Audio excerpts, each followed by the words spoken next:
France. Le départ du lobby colonialiste et sioniste nécessaire pour la relance des relations bilatérales. Après la réélection d'Emmanuel Macron pour un nouveau mandat de 5 ans, l'Algérie s'attend à ce que l'équipe gouvernementale française change afin de relancer les relations bilatérales qui sont en dents de scie depuis que le Premier ministre Castex est en poste. Castex qui a fait montre de xénophobie et de racisme est interdit de se rendre en Algérie, rappelle-t-on. Pour rappel, il y a 2 années, tout a été ficelé entre l'Algérie et la France pour la tenue à Alger comité intergouvernemental de haut niveau algéro-français. Le Premier ministre Castex qui devait conduire la délégation française en Algérie était indésirable et les autorités algériennes avaient signifié à leurs homologues françaises que Castex posait problème.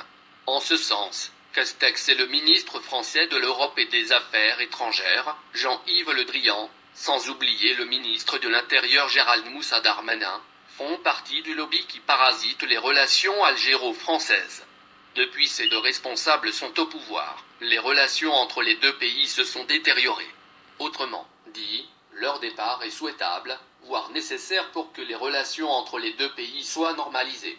En d'autres termes, l'Algérie souhaite que ces personnages ne soient pas reconduits dans le prochain gouvernement français afin que les relations bilatérales repartent sur de nouvelles bases.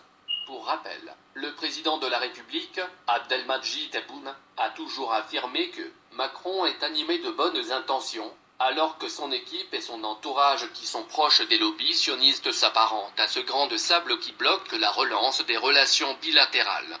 Le président Tebboune qui entretient des relations amicales avec Macron a eu une communication téléphonique avec ce dernier jeudi et lui a réitéré ses félicitations pour sa réélection à la tête de la République française, selon un communiqué de la présidence de la République.